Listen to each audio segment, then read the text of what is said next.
Hello friends, आज की video में आपको हम बताएंगे कि आप सीएससी के तरफ से जो आपको एक्सिस बैंक का बीसी जो मिला हुआ है उसमें सबसे बड़ा प्रॉब्लम जो आया है अकाउंट ओपनिंग के बारे में।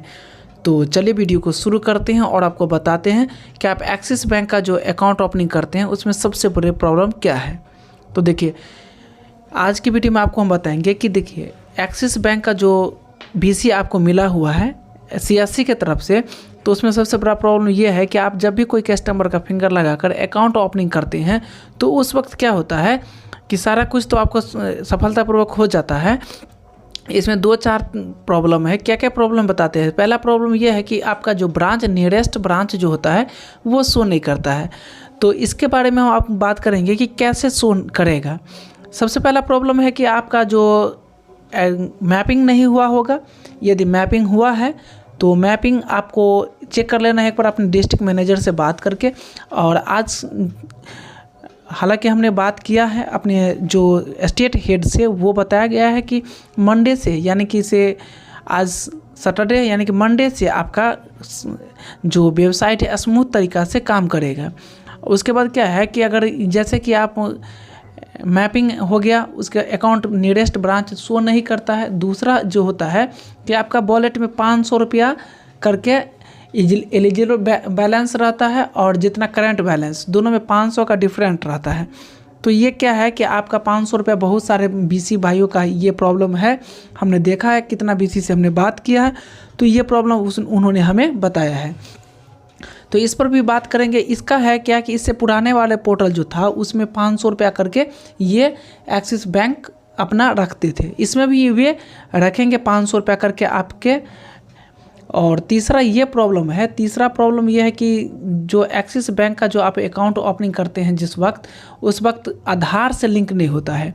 यानी कि आधार से एईपीएस से जो अकाउंट आप खोलते हैं वो एईपीएस सीडिंग नहीं होता है। तो इस पर क्या, इसका भी हमने क्या की है कि कस्टमर केयर के हमने कॉल करके जब बात की है तो कहा गया था कि ये थोड़ा एरर है कि अब बात कीजिए, अब ठीक हो जाएगा।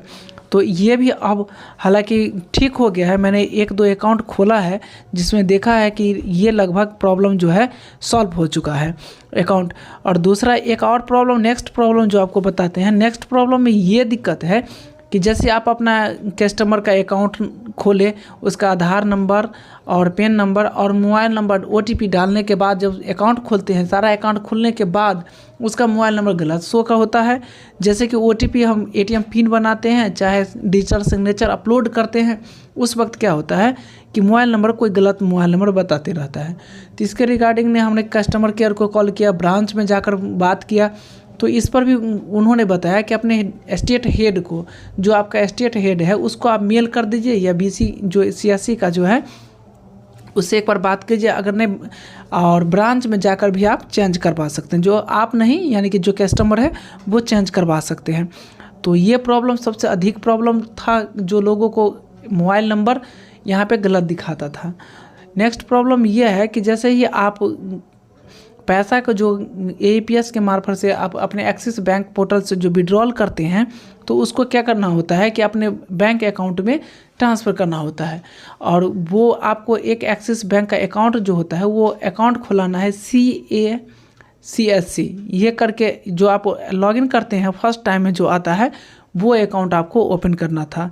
तो इसके रिगार्डिंग भी आपने हम बात किया आपसे कि ये क्या है कि आपको CACSC का जो अकाउंट होता है वो आप करंट अकाउंट करके जीरो बैलेंस होता है, जिसमें एटीएम सब भी मिलता है। तो ये अकाउंट आपको ओपन करवाना था। उसके बाद आपको एक एक्सिस बैंक जो आप बीसी पॉइंट चलाते हैं, जिसमें एक और ये प्रॉब्लम है कि बार बार आपका फिंगर लगता है। वो फिंगर लगने का एक ही रीज़न है कि सिक्योरिटी पर्पस के कारण आरबीआई के गाइडलाइंस है, जिसके कारण आपको फिंगर यहाँ पे लगाना होता है। और अभी भी एक्सिस बैंक का ये प्रॉब्लम है कि वो किसी का पैसा जैसे आप विड्रॉल करते दूसरे पोर्टल से होता है, इससे नहीं होता है। तो इस पर भी बात करेंगे। इससे ये प्रॉब्लम है कि दूसरे पोर्टल से होता है और इससे नहीं होता है। इसका मुख्य कारण यही है कि इसका अभी ज़्यादातर काम जो है वर्क अभी कार्य चल रहा है, जिस कारण से इसमें ऐसा प्रॉब्लम आता है। और बहुत जल्द ही यानी कि मंडे ट्यूसडे तक आपका ये ठीक हो जाने की संभावना है। जैसे कि हमने सर से अभी बात की है, तो वही बात बताया कि आपका जो ये है मंडे से एक स्मूथ बराबर चलने की संभावना है। आपका जो एक्सिस बैंक का जो BC है वो चलेगा। इसलिए हम आप सबसे भी अनुरोध करते हैं कि ज़्यादा से ज़्यादा आप अकाउंट खोलें और AAPS ट्रांजैक्शन करें। इतना ही था, तब तक गुड डे टेक। और नेक्स्ट वीडियो आपके सामने लेकर आएंगे। तो इतना ही, तब तक के लिए good day, take care and धन्यवाद। Thank you, bye bye, tata, have a nice day, take care and धन्यवाद। मिलते हैं जल्द ही नेक्स्ट वीडियो में। धन्यवाद, थैंक यू।